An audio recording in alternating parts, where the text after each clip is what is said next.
if that ratio of customer value to acquisition cost is not greater than 3, you're most likely not growing your business. You're probably flatlining. If it's less than that, you're probably burning cash.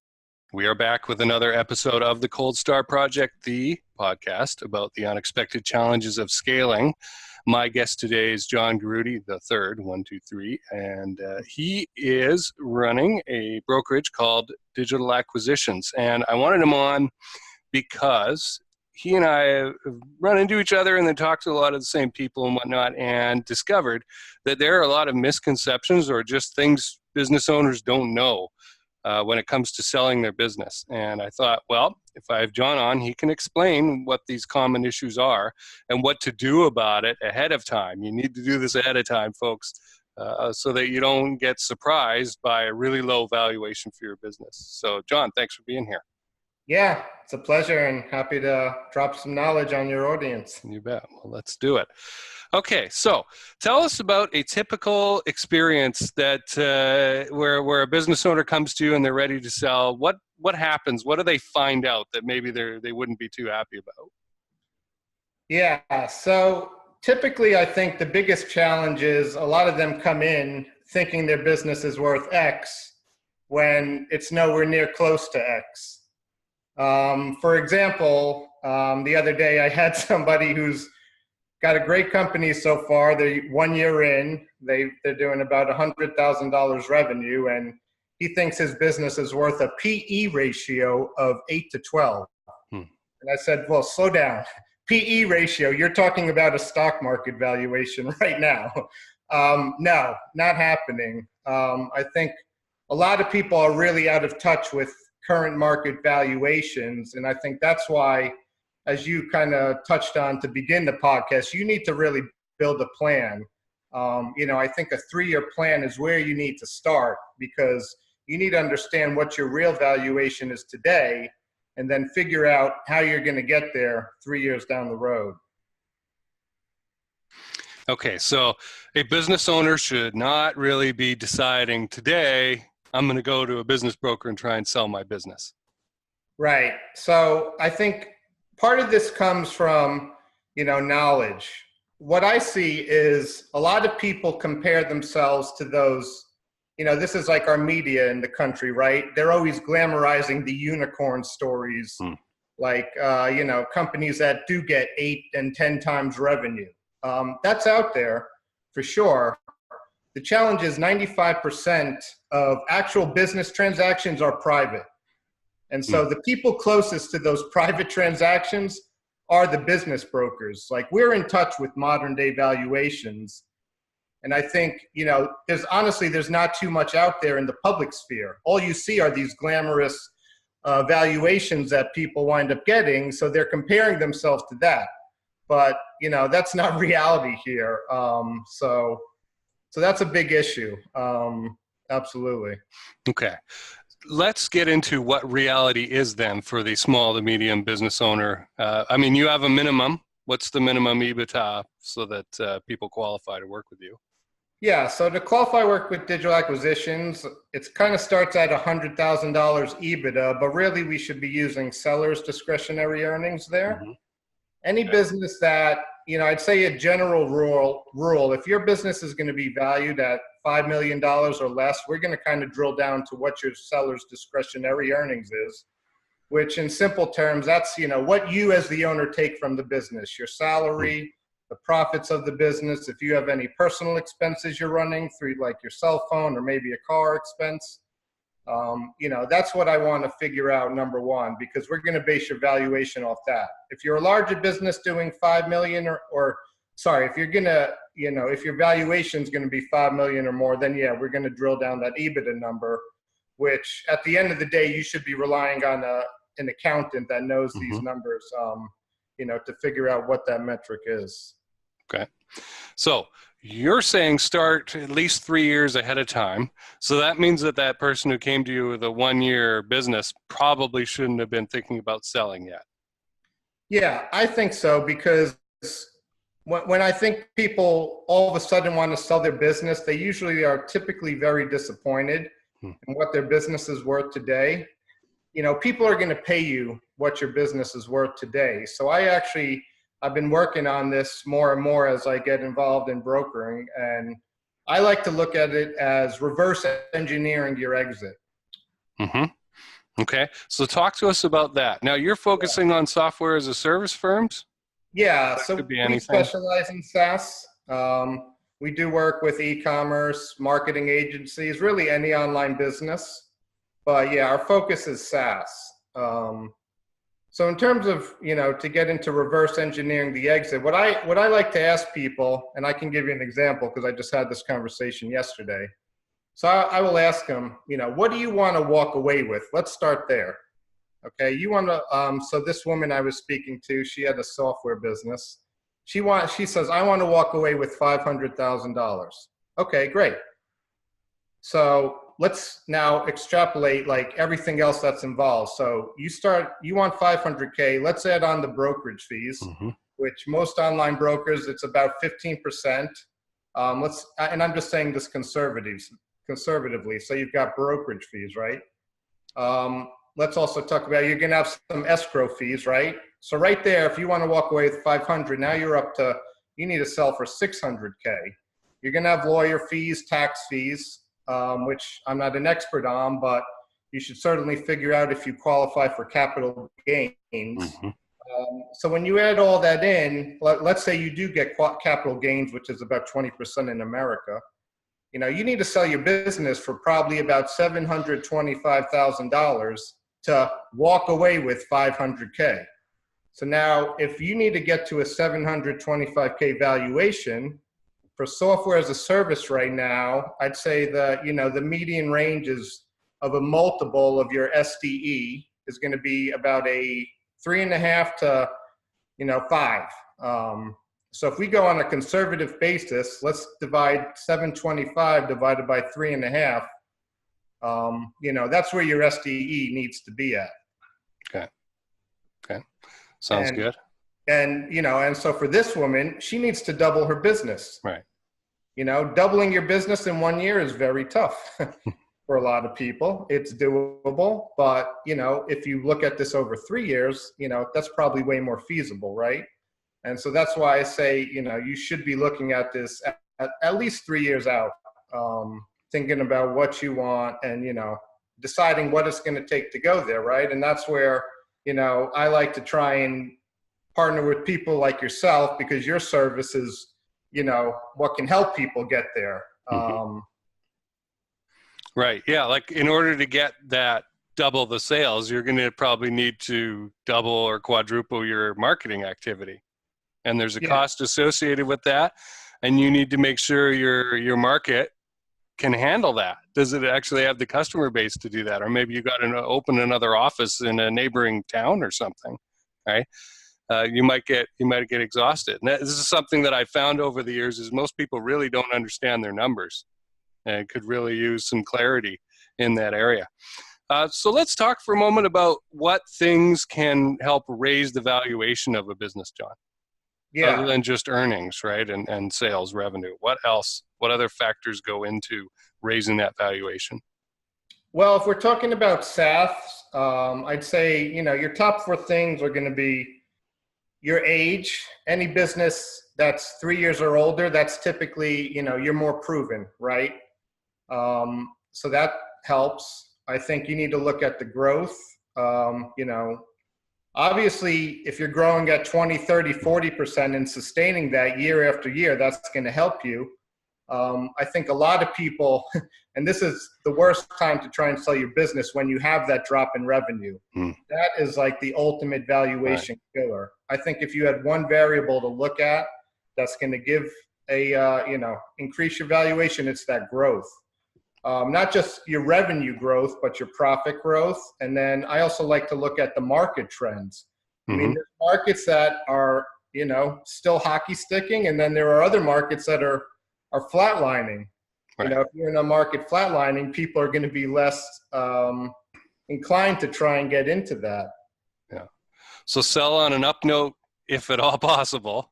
Yeah, absolutely. But you might be in, the laundromat business, which is you probably set the thing up, and year after year, it's kind of a cash cow, but it's not going to dramatically expand. It's not like, unless there's a huge influx of people into that area, say they built a new housing unit or something like that, it's probably pretty stable, right? So if you're going to sell that, then the standard's going to be a little different. Yeah, absolutely. The other things for SaaS we look at is those typical metrics, right? What's your churn? I'd say a benchmark ratio of churn you want is less than 5%. Every industry and sector is going to be a little bit different, but churn's definitely one.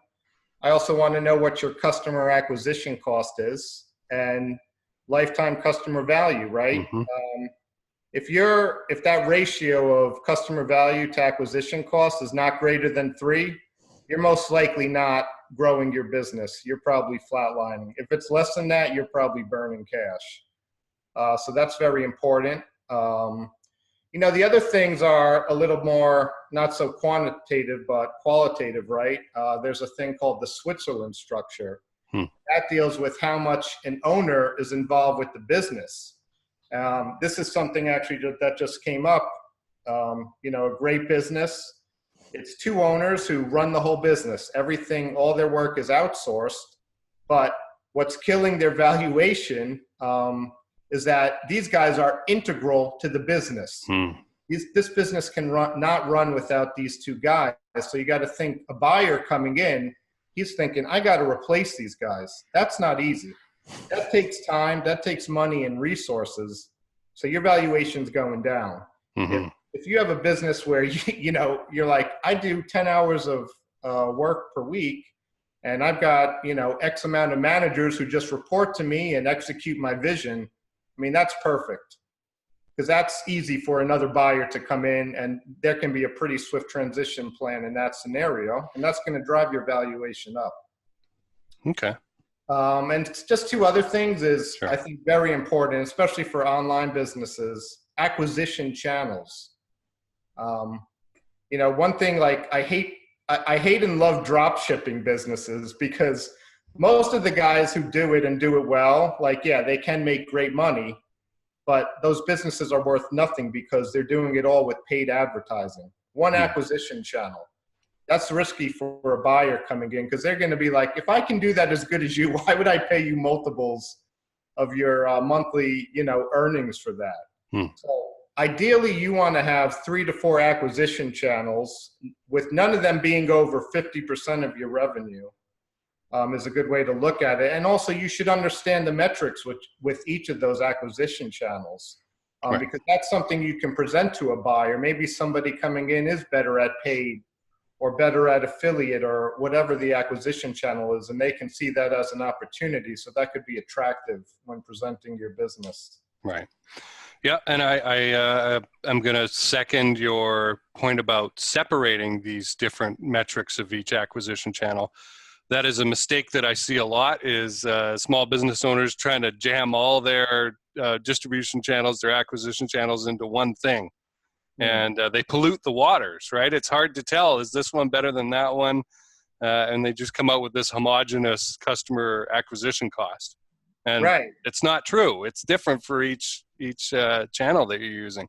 And it would give you a lot of value to understand those, because maybe you need to drop one or expand on one, right? Double down on one. So, but not more than 50%. Interesting. Yeah, okay. I think that, the more the merrier, and the more you can be organic with organic traffic. That's the ultimate, because that's brand recognition, right? And, that's another thing that can drive up the value, is your brand. Okay. Let's talk about intellectual property for a moment. That stuff's floating around in people's heads in the organization. This is a law, but I know the answer to it. What can people do to capture that intellectual property who maybe haven't even thought about it until they come and meet with someone like you and then go, oh, the valuation is really low? Yeah, so IP, this is a tricky thing, because especially in a SaaS business, I met someone the other day who says, I will never ever work on trying to do a patent for my IP, because it's so hard to fight. It's so hard to justify that it's exclusive, because, there's so many ways to go about coding software. Mm-hmm. And, like one line of code, I'm sure a good lawyer could argue that this is not the same thing, right? So yeah, this serial entrepreneur who's done five or six businesses now, he says, I don't even focus on that, because if I build great IP and if I build my business fast enough and make it attractive, the competitors out there aren't going to care and try to mimic me. And that's what you see a lot with, these larger strategic acquisitions. When companies get that, escape velocity and grow so fast, and those larger valuations, the bigger companies looking at it like, all right, look at what they've done. Now let's consider how much resources we would have to put to build what they do, not just, the product, but that distribution channel.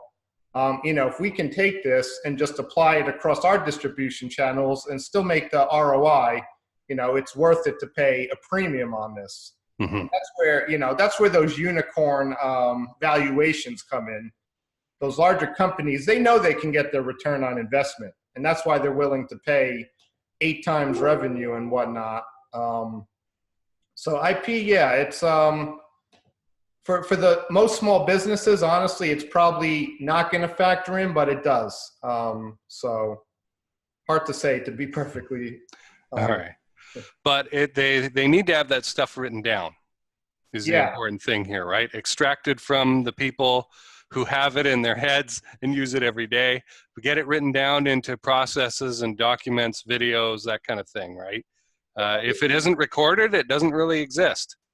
Yeah, and that's a huge risk, especially for software development, because if you've got one coder leading the team, most coders hate working on other coders' work. Right. So if you've got this lead coder, he should be documenting his thoughts on how he's developing the software. If he leaves, you don't want to be screwed by that, and that could certainly hurt. So I think, in terms of systemizing things, listen, the best businesses are built on systems, right? Mm-hmm. You need systems to grow a business. And, the more systems you have and the more documentation you have of those systems, I don't think the documentation would necessarily grow your valuation, but what it does is makes your business more transferable. It makes the sale quicker because all that's ready to go. And that's why I think what your service is so valuable, is that it's going to allow another owner to come in and take over that business. Especially for an owner, if you want to exit the business fast, you need all of that documentation. And my firm has a great document, Exit on Demand. We talk about this. Really, anything that's repetitive in your business, you should have documented.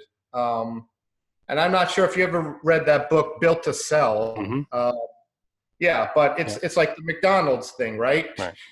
You want to know how to make the hamburger, how often you got to flip the meat patty, and what you do with the buns, how much ketchup you put on it. It's the same exact thing for not just software, but really any business. This is going to help transfer you and get out faster.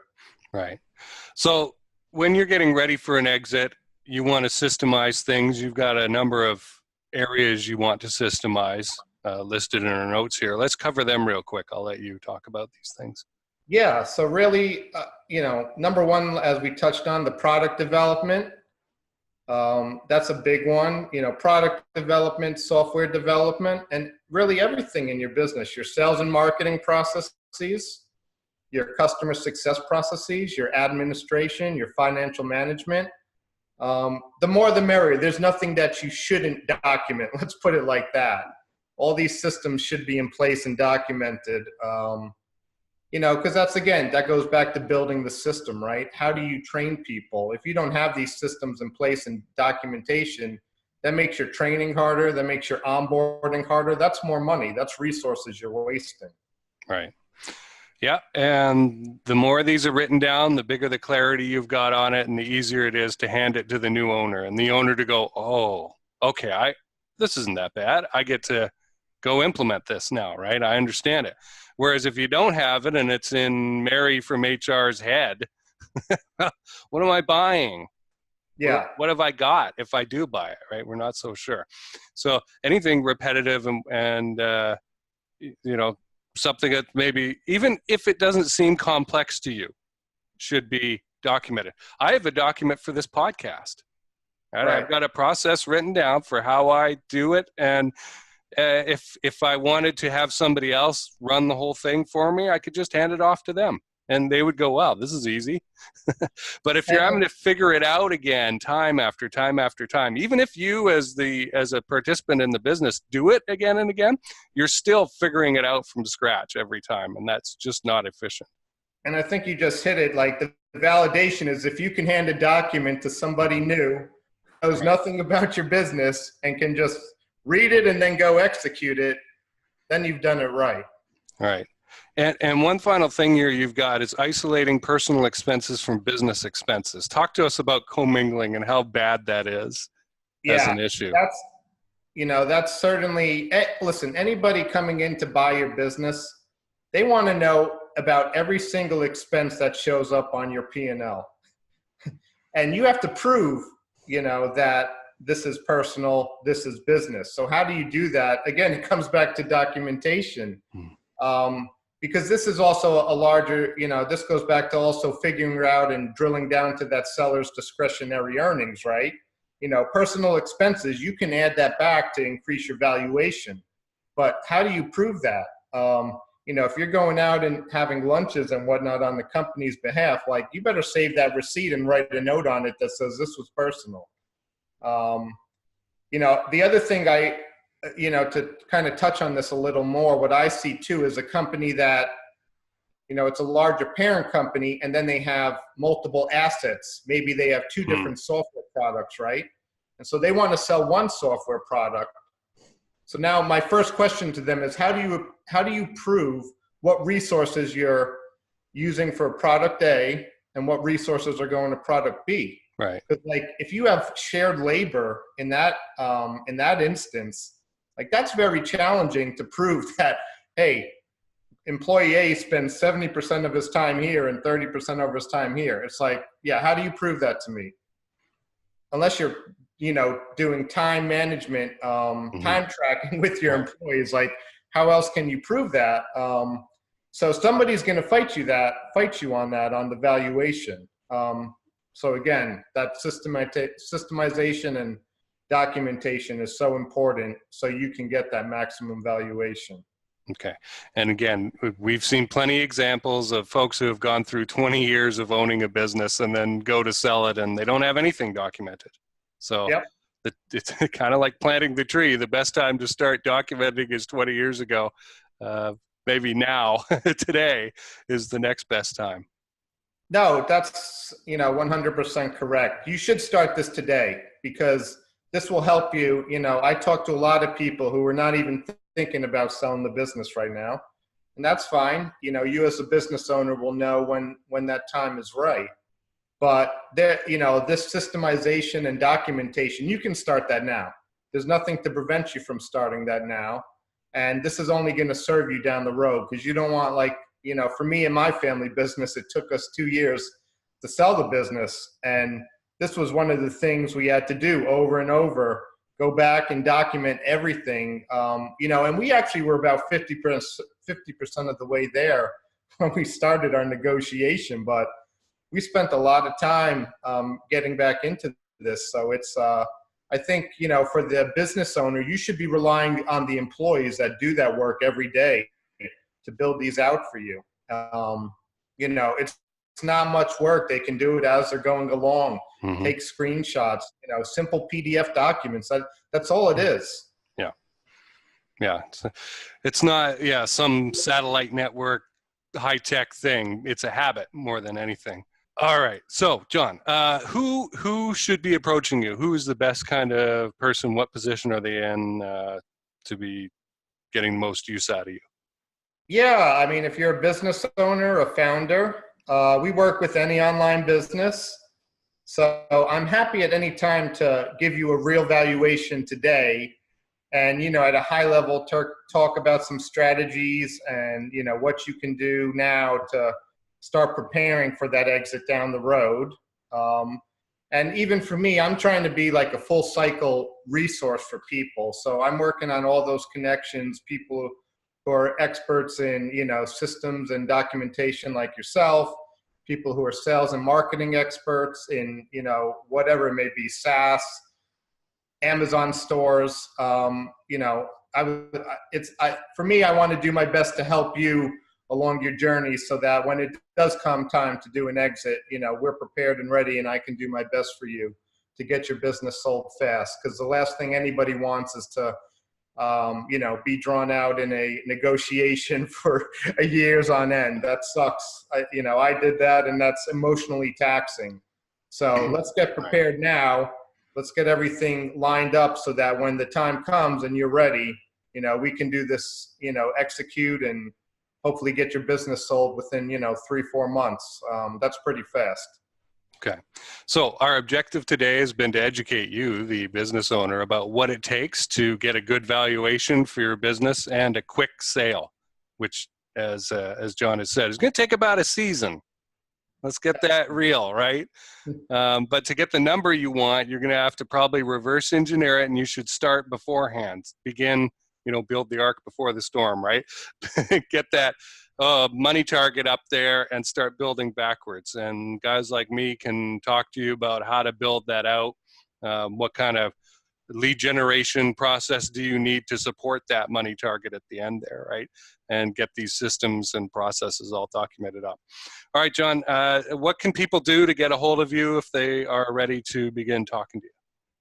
Yeah, absolutely. You can connect with me on LinkedIn. My address is LinkedIn/in/SaaS Business Broker. Pretty easy. Or you can email me, john.garuti@digitalacquisitions.co. And, happy to set up a chat and start talking about your business and how I can be of service. Okay, fantastic. My guest today has been John Garuti of Digital Acquisitions, a brokerage firm. We've learned a lot. Thanks for being here. Thank you, Jason.